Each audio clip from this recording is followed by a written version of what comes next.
a lot of what I do is anchored by community accountability. Like I feel like I've had a lot of opportunities to be in a lot of different spaces across our community and beyond. And when I go to those little places, it's like I'm picking up relationships and friends and responsibilities, honestly. And so for me, I'm kind of just navigating life with deference to the job that I've been given. So it's really less about me, it's more about just me doing what I'm supposed to be doing. Yeah. And then the people who are going to unapologetically be like, did you do what you're supposed to do? Because if I'm at a table or wherever I am and I recognize the opportunity and privilege that comes with that and my responsibility and uplifting the voices that might not be there or representing and speaking on behalf of people who have sent their message with me, you know? So I feel very invested in and I feel like that comes with a lot of responsibility. So I try to get it all done. I'm not always successful, but I try. Yeah, you are definitely getting it done. You talk about opportunity. Like, what did that look like for you as a young woman? Because to get to where you are today, you had to have people in your corner. Absolutely. You had to have people to say, hey, Lauren, you should look into this. Yeah. Lauren, you should consider this. Lauren, I think if you do this job, this will help lead to something that you're really passionate about. Yeah. I've never really had like a destination like ever. So even like going to college, that was, you know, that was more of a path, but also was like the plan, you know, my parents pushed for that. But kind of beyond that, I got a scholarship to UW-Madison. And so that is why I went to Madison. Like it wasn't like you know, like I applied and interviewed with different schools, but you know, once the scholarship was available, that was kind of the path. And and I think that allowed me really early to not feel a sense of like failure or success that was rooted in like a personal mission. It was more like, are you, you know, it was like the things that are important. Are you happy? Yeah. Are you finding joy? Are you finding value in the people that you're around? Are you a woman of service? Are you listening? Like, are you able to make money, you know, and able to save? Like, it was the goals I've always had have always been rooted more like in those types of things than like, are you, you know, do you have a bachelor's? Do you have a master's? Do you have, and I think the balance is important. I'm not saying either one. They come with different things, but completing, like getting a bachelor's is wonderful. But the other side of that is being put in an opportunity to meet, being put in a space to have the opportunity to meet different people and figure that out and be challenged and navigate challenge. And so much of the journey, you know, that people talk about the journey and the destination, and the destination is the journey. And I think that's really, I've been really present to the journey as like a destination for me, and the things that I'm picking up along those. So I kind of just ride the wave, and I have been doing that since probably longer. Yeah, right. I probably my whole life, honestly. It probably has gotten on my parents' nerves at different moments, but I love that though, because you know, everybody's story is unique and different. And so for you, you're saying like, I didn't have like this major goal, like I'm going to be here by this age and I'm going to do this and I'm going to live here. I'm going to drive this car. It was all about like, you know, what can I do that matters? And, you know, how can I add value to people? How can I add value to my community? And it sounds like you've chosen to just stretch yourself. You chosen to be open, and you just chose to ride the wave. And riding the wave has put you in spaces and places where people look to you. People are looking to you from someone who didn't have like this cookie cutter, you know, goal template. I like that. I like that because because it gives other women and girls, you know, a chance to say, you know what, I'm okay that I may not always have it, you know, but I know that I have the basics. I think seeing really early, I'll say, so growing up, I always said, oh, I want to be a pediatrician. Like, you know, like that's what I want to do. As a doctor, you help people. I like kids. Our math for like figuring out our careers when we were little was just so, we're young, you know, it's like you think about 3 or 4 jobs and like, that's what you can be. I realized like I wasn't really great at science. I loved my science teacher.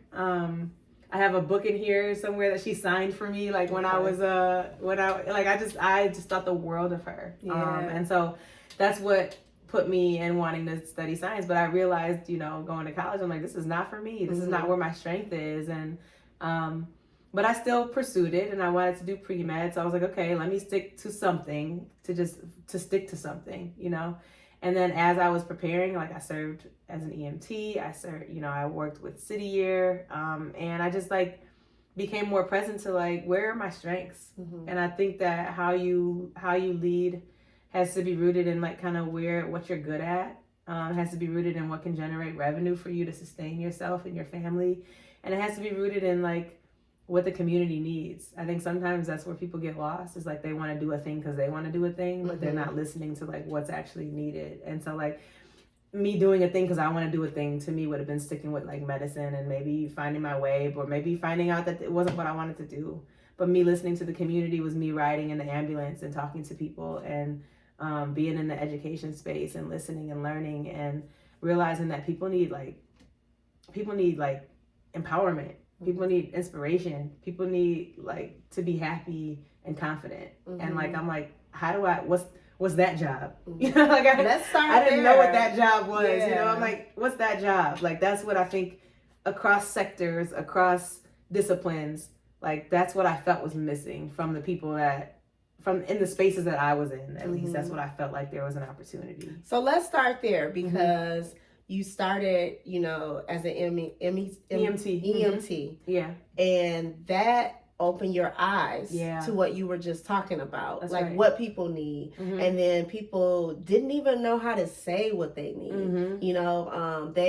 You said they were making calls and unnecessary. And so that the leadership in you kicked in probably unknowingly. You didn't even really realize to say, okay, this is what people need, and I'm actually going to do something about it. And it led you down to actually educating, and then education, then you're leading, and now you have pivoted, and now you're like servicing in a much larger capacity with helping people, with women and equity.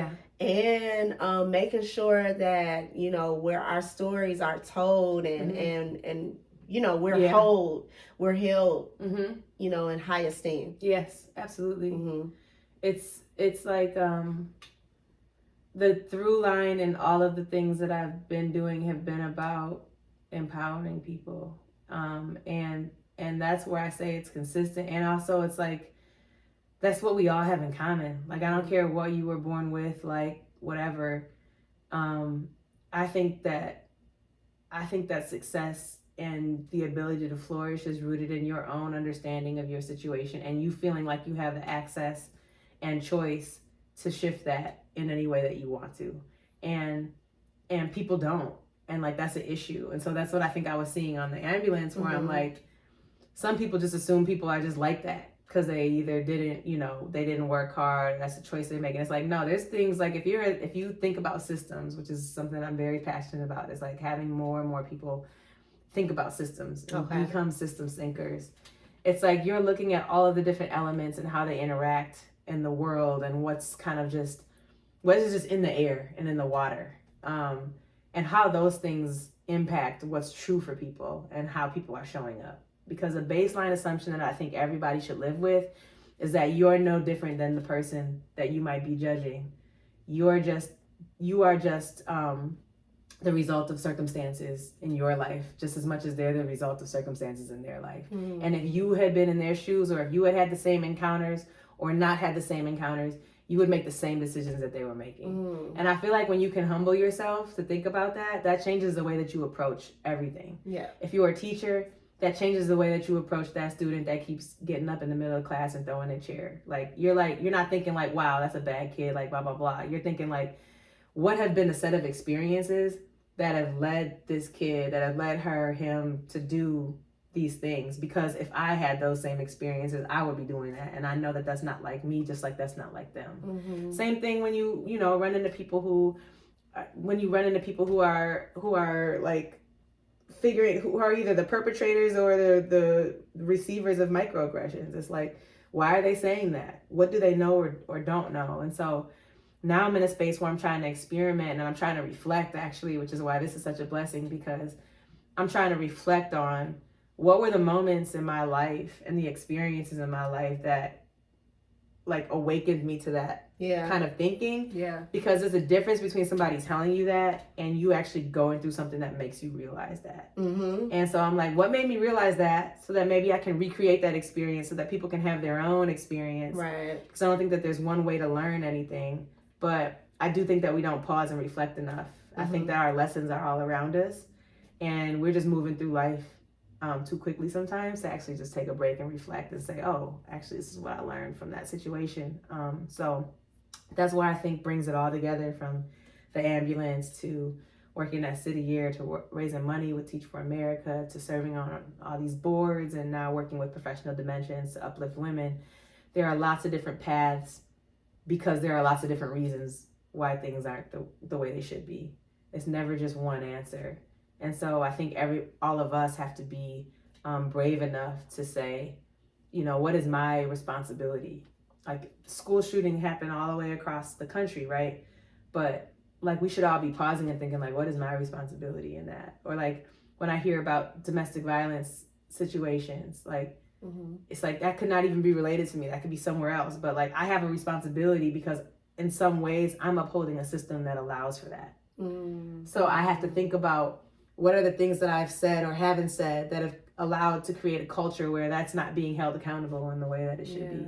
How did I vote? You know, who are the leaders that I'm uplifting, that are or are not having the roundtables, that are or are not making decisions or passing policy that better supports people? You know, so it's like always taking every issue and saying, like, what is my responsibility in it? That doesn't mean feel like guilty and fall back and be overwhelmed, but it's like, no, everybody has a little bit of responsibility in everything. Yes, and I like that. Some of us just try to, you know, some of us are like, I can't boil the ocean. But it's like, nobody's asking you to boil the ocean, but you do have to work in community with people to either figure out what you're supposed to say and what you're supposed to, and who you're supposed to say it to, you know, in order to make a change. So that's kind of how I think about it, which is why I think I'm always busy, because I'm always finding ways, like, you know, there's always a way. But that is the leader in you. So, you know, it's like, that's what leadership is. That's one of the character traits of a leader, to problem solve, to think and to say, that is not just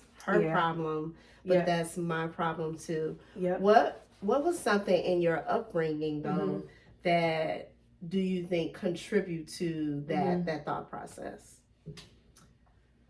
Because even though you didn't have this set plan, you know, you kind of flowed, but it's something in you, something connected to you that made you realize when you were in the ambulance and you're, you know, you're figuring things out, you're listening, you're asking and hearing things, and something in you said, you know what, I need to do something about it. Yeah. I think when you do things for like the right reason, like, well, one, I'll say it's a privilege. I think that a privilege that I have is that I was able to like really be present in experiences that I've had. I think sometimes sometimes we overlook that as a privilege. Like, you'll hear that people say, like, you know, the pandemic and like COVID and all that was actually really good for me because I got a time to just pause and rethink everything. And like, you know, there's a privilege that comes with being able to pause and rethink everything in the middle of a pandemic. Like, you know, people are dying, and then some people are pausing and reflecting, and they have the luxury of not having to worry about things. I think that there were things that I had as a young person. I had the luxury of not worrying about consequences, and that's where I say, sometimes I talk about this idea of like a safety net and how powerful it is to have a network, right? Which just gets me back into like this network of women that when you can jump higher and take more risks when you know there's a net, right? That's true. And so how do we build that net for people so that they can go innovate and try without having that failure like holding them back? And I think I had that. So when I'm on the ambulance, I'm not just doing it. Like, I'm doing it for a job. Like, I'm definitely happy that I'm making whatever, $15, $16 an hour back, 10, 15 years ago. That was good money for me at the time. So I'm definitely like excited about it as a job and an employment opportunity. But beyond that, also because it's my people, I'm like, it's my people. I can't like just half do this. Like, this is an issue. I've had, 5 or 6 calls and none of them have really been emergent. A lot of the people that I'm talking to don't know a lot about how to care for their condition or whatever it is. And instead of looking at them and being like, wow, you didn't just look this up, or you didn't go Google what you have, and you didn't take care of yourself, and you don't have this and that. In my head, I'm like, there's something bigger than this, because they could if they wanted to, if they needed to. But what's bigger than this? Like, oh, it's the healthcare system. And it's like, oh, yeah, this is a problem. Like, and it also goes back to what you were saying, like, if I was in that position. Right. That's right. If I was in this position, because like when I hear them explain, and then the thing is like approaching it with inquiry, like not judgment, just like I'm curious. Say like, that again. Yeah. Approaching with inquiry. Yes. And not judgment. It's not like I'm trying to ask a got you question. It's like I'm genuinely curious. I'm genuinely curious, like, Chris, why you called 911 when you burned your hand, right? Okay, like the burn is not that bad. Like you'll be okay, but you called 911 to take you to urgent care, to take you to the hospital, or take you to the emergency room. It was that crazy, right? I'm just saying. So I'm thinking we'll be riding, right? And I'm thinking like, okay, why did you do that? Oh, you could have someone could have dropped you off. Y'all could have went to urgent care, or you could have, whatever. But it's like literally asking, so why didn't you do this? And then you get an answer. Well, because that costs money. And I'm like, in my head, I'm like, it costs like $900 to ride in an ambulance. Like, this is an expensive drive. Like, we have machines and things running. Like, you sit on a cot and you're using the pillow and the thing, and we have to rip all that off. Everything. Like, this is an expensive situation when you could have gotten a car. But for the woman I was talking to, it was like, well, that's $10 if I take a Uber, 10 or $20 if I take a taxi or Uber. There's nobody that can drive me. But because of the assistance I have, the ambulance ride is $0. Yeah. So I'm like, okay, that makes sense. And right? Like, it doesn't make sense, the root, but it makes sense. Right. So I'm like, root. Okay. And then some people are just like lonely. They literally call because they want people to talk to, And so it's like, maybe there's a less expensive solution, like, than a $900 ride in our time. For you to get the support you need. And like, that was before we were really comfortable talking about like mental health in the ways that we are today. And that would have been an answer to half the calls that we got. Right. And a much less expensive solution. And when I was working in education, they used to always give the example of like using data from the reading level of students like in the 3rd grade to be able to determine how many prison beds that they were going to build, right? It's like things like that where we would talk about investing in education for a much smaller amount of dollars and resources that have like ridiculous expensive implications later if you don't. And so it's like this idea of preventative care and empowering people. So it's like just listening to people and really trying to see how they've gone about solving their problems. And I think there are also very technical skills related to like learning how to listen, related to like good healthcare too. Because like if I'm coming to an emergency situation and I need to know what's going on, if I can't develop a level of trust with you that lets you feel like you can share freely with me, you can tell me the truth about what your situation is, I can get you going and get you to the hospital much faster when I know what's going on than if I have to figure everything out myself. So like, I can either ask you, like, what's been going on with you? Okay, well, how have you been treating it? Well, what have you been thinking about it? What do you usually do when this happens? Or I can try and, like, poke and prod and figure stuff out from, like, but that takes much longer. It's less effective. And so I think I learned early in that craft the ability and need to, like, just get to know people really quickly, get to know their situation really quickly, so that I could do my job better. So it was really related to the success of my job, too, was being able to listen. So how does that translate in the role that you have today as being this great, effective listener and communicator? And I don't know. I'm still growing. I think I'm still growing a lot with communicating and listening, but it does give me a level of patience that I think is needed in this kind of work. I can sit across the table from anybody. Some people are like, oh no, they voted this way, or they look this way, or they're this, and they came from here, and I don't know. I'm not going to reach out. But I think I have a level of patience, and it's a blessing, because I wouldn't put anybody, for some people are more triggered by different people and their actions than I am. And I know sometimes on the flip, people are like, Laura, do you care? You know, like sometimes I'll get that from people where it's like, you're not really like reacting. And it's like, I don't have strong react. Like there's not a lot that I haven't seen at this point that allows me a level of patience to just be like, okay, well, tell me what you're coming from. Yeah. And like, even in the education space, like you learn about the theory of learning and how people learn. People can't learn when they feel defensive. People can't learn when they don't feel safe. People can't learn when they feel attacked. And so to me, if the overall goal is always education and understanding and learning, then I can't set up a space that feels like there's tension. Yeah. And I think I'm decent at trying to meet people where they are. Like I have a decent ability to meet people where they are because of the different experiences I've had. And I know people value that, because they'll be like, okay, I feel like I can tell you stuff that I can't tell other people yet, because they might react a certain way, or they might be offended, and rightfully so. So I want to use that skill to like let people have more conversations that they need to have. What's one thing that you love about your current job, your role, that you get to do? Thinking about all the experiences that we talked about and we discussed, what's something that you love? I love the people. I love these women. They are like, in their own right and in their own way, they are leaders because they're committed to lifting while they climb. And I'm inspired. I find inspiration everywhere. Okay. That's what I love, is like that I get to work somewhere that I can be inspired daily by just having a conversation with someone. Even if it's a tough conversation, or they're like, Lauren, you didn't get this done the right way, or people reacted this way. It's still like inspiring to come out of it and be like, wow, we both learned so much. Yeah. Like, let's keep it rocking. And like, a lot of people don't realize that Professional Dimensions is volunteer driven. Like there's 2 of us in the office doing everything, you know, and I'm everywhere. So really it's like, I have to shout out Claudria, because she's the one in the office kind of holding it down from like an operational logistical standpoint. But everything else is driven by our boards.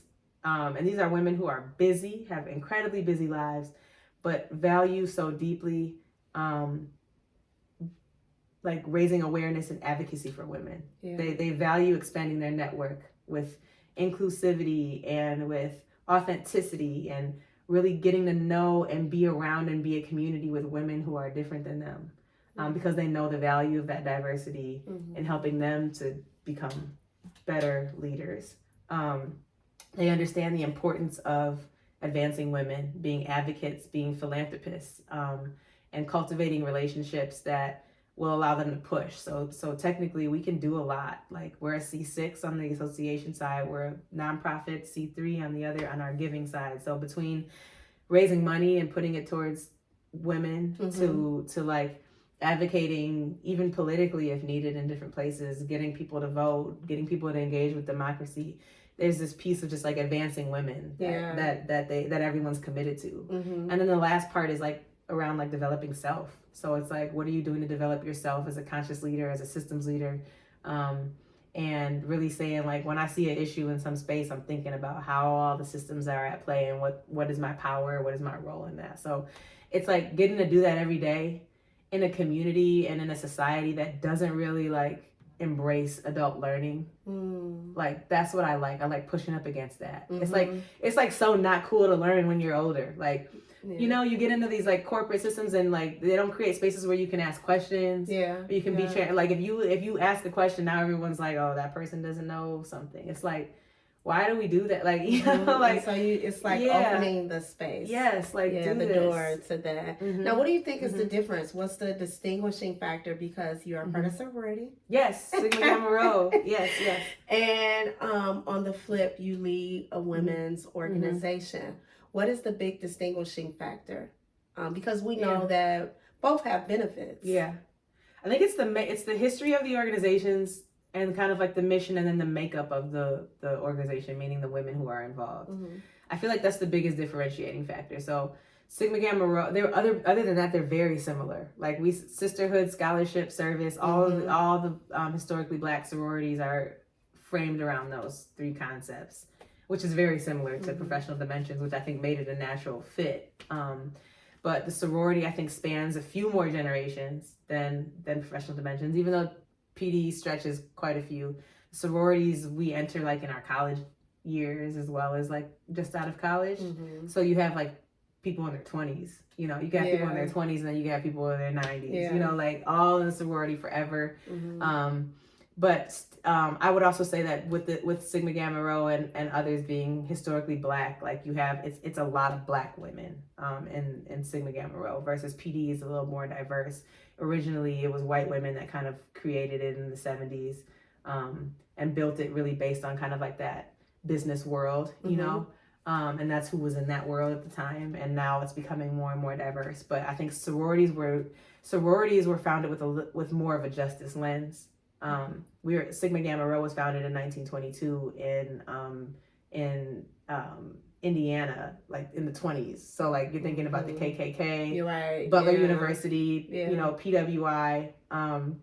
So these 7 Black women who, and also like a big part of me joining was them being teachers, them being educators.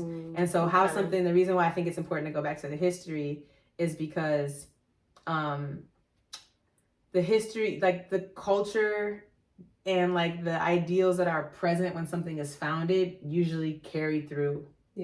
And I thought that was so powerful. Like those women were leaders, like to come together as Black women in the middle of that and say we are going to create and uplift women, and we're gonna create a space for women, and we're also educators, so we're gonna educate women. We're focused on youth education. I thought that was really powerful, and I see that so much in the ways that my like sorors serve and lead. And we see that in you. Yeah, You're doing exactly you know what you had aspired to you know be a part of with your leadership with Professional Dimensions. Thank you. Yes, exactly. You're doing exactly what you aspire to be. So I love that. I love that, like all that you are and all that you're doing, it flows together. It does. It really does. It just flows together. And another thing that, you know, aside from you as this professional woman, you DJ Lolo. You DJ Lolo. And I have been in spaces where DJ Lolo was like rocking the party. And we talk about representation, like again, across the board, professionally, and then in culture and entertainment. You are representing us. And you're representing us well. How did that come into play, DJ Lolo? Same way everything comes into play. You know, like it was like, I mean, I've been to be fair, I've been a percussionist, so I've been in music for a long time. Okay. Played the drums, joined a percussion ensemble while I was in high school, thanks to my mom. Really, like, you know, my mom and dad. I had a cousin on my dad's side that was a professional drummer. So definitely grew up loving that space and being in the percussion space. So a lot of like kind of the rhythm and mixing and like live production, I'll call it, is like it's pretty natural, but it was like putting those skills to work in service. So it was like so much of everything I do started with just service. And I would go to events and people would be like, I'm like, what do you need me to do? I'm thinking like they might need me to, you know, participate, be on the program, pass out the programs, clean, serve the food. It's like, it was always like, play the music. Can you bring the music? Can you bring a speaker? Can you play the music? So, and then between that and then just like getting interested in it from going out, I'm like, these DJs are really like, this can't be that difficult. And that's more of the music mind. I'm like, I wonder if I could do this because some of these transitions are a little questionable. You know, like I'm like, this can't be that difficult. How are people getting paid to do this? Like, you know, you're getting paid to transition like that. It was, I remember going into one spot that kind of like triggered me. Like I was just like, I gotta change the game, because I went into a spot, the DJ was playing music and the DJ was the only person dancing. And I'm like, this is so like, wrong. Like, we're paying, we're buying drinks, we're here, and the DJ the only one having fun with his own music. I'm like, this is so like whack, and he's probably getting paid. Yeah. And at that point, I was like, I gotta do something about this. Yeah. Like, so you had to just burst the stage. I went and found some like this little controller at Best Buy. It was like on the clearance rack. It had been opened and all that kind of stuff. So I'm like, let me just see. And yeah, from there, like, it kind of grew. Like, my roommate was like super supportive. I'd be in there practicing. We throw like a little party. So this started back in college. Yeah, this started like just out of college. Okay. And then my friend was opening this bar. Well, one of my really good friends, Q, she had a friend named Ben who was opening a bar on Water Street called Poorman's. And it was brand new. And she was like, just go see I'm going to connect you with Ben. And then from there, I feel like my whole like DJ history is connected to the existence of Poorman's as well, which is why that's always like such a special spot for me, because that's like really where I really started DJing, where we started having lines around the corner to like come into this bar that I remember. Yeah. And I can't remember the first time where I was in the presence of DJ Lolo, but I was like, wow. Because first, as a woman, you're like, look at her. You know, and you think about MCs in the business and hip hop and, things like that. And you're like, representation. To see that. And I remember one of the last times I had seen you and you were like, back to service. You were like, oh yeah, like just let me know, like I'll do a group with the girls so they can learn how to and it was just like, I was like, she dope. She dope. I care. I care about that. That matters. You're right. Like that representation, it really does. And I don't think I was even thinking about it as much as people telling me like, yo, this matters. Like, and then the community just wrapping their arms around me, like, and that happened so much. Like, I didn't come in trying to make a job of it or make money of it. I was just trying to serve and show people that there are other ways to do things, and like the way that other people just come in and say like, no, get Lolo, book Lolo, like the way that everybody just jumped on board, like made me have to do it. I can't tell you how many times I was like, I'm gonna be done. Then you had to dig in the crates. And then somebody's like, well, I got a wedding in a year. And I'm like, oh man, so that means I got to DJ for another year at least, But people just, I haven't always been perfect. I've grown over time, but the way that people just, you pour into people, people pour into you. And now I'm at the point where I want to like train more young ladies. Not even young ladies, anybody, any women that want to like start learning, like at least just show you, right? Because I can't do everything that comes my way. And I think about this in PD when you're talking about like the overlay. I feel the same way about PD. Like I want to like bust down the doors, break the ceilings, and then just like let people in. I want to be like that space. But if I get there and I'm like, I need people to come with me though. Like, for sure. So like when people reach out and I can't do the gig, I don't want to give the gig back to the world. I want to give it to specifically to Black women. I want to, and that's what they're looking for usually when they reach out to me. So I feel like that's where I want to grow in my DJing is like being able to really just have that list of people who are available and ready to pop in. Yeah, we need to do a Lincoln All Women. Set for real. That would be dope. Yeah, like so anybody interested in music and all that, like I can set you up. I want you to be successful. I want you to build a business. This information I have isn't mine. It's ours. And like I think that's important. And we could tell by just your leadership because you're the second woman with professional dimensions to lead. Yeah. Right? And you're an African American woman.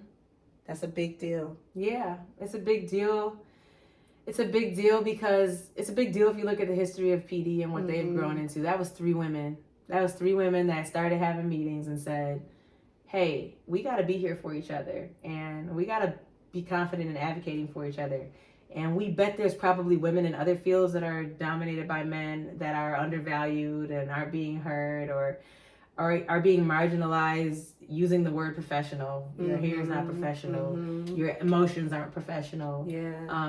So how are we getting people together and we are professional and we're multidimensional, right? Like we're not just our work dimension. We're sisters, we're mothers, we're caregivers, And they came together and that grew over time. They said it was 3 of them. Just and then 3. they're like, then it's 5, then it's 10. And it's like, let's pay some dues. Let's pool our money. Let's pool our money from an operational standpoint, and let's pay some bills. Let's get an office.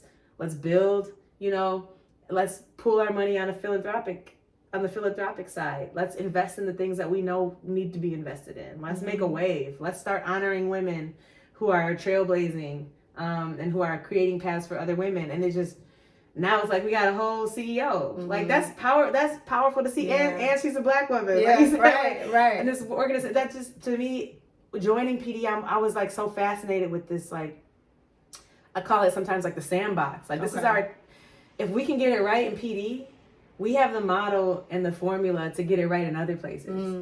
Because PD was founded by white people, right? So how is it possible to take an organization that was created for and by white people and to advance white people and make it something that can work for everybody?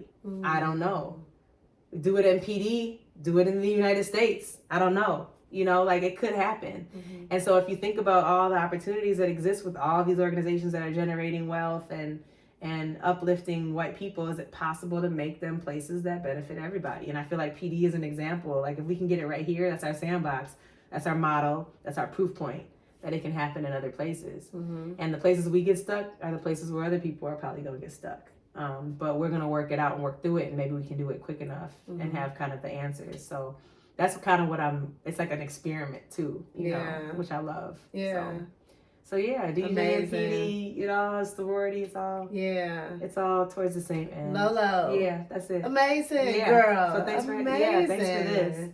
Yeah, do you have anything else that you want to share with us? Because again, your journey was not always cookie cutter. And so for the women who may have in their head that, oh my God, I didn't do this. I didn't do that at that time, at that age. What do you have to say to them? Start today. Build what it is that you want. Don't wait for stuff. And everything that you need is going to be rooted in the relationships that you have. So don't do it by yourself. It's impossible to really build a strong, sustainable anything by yourself. And so something I would say to women is be a part. It doesn't have to be Professional Dimensions. It doesn't have to be Sigma Gamma Rho. But you need to be a part of a network of women. You do. And you need to be a part. You need to be in community. You need to be around people who are different from you, people who think differently than you. And you need to just go after it. It's not always about resources. Don't think that you have to wait till you raise a bunch of money to do X, Y, Z.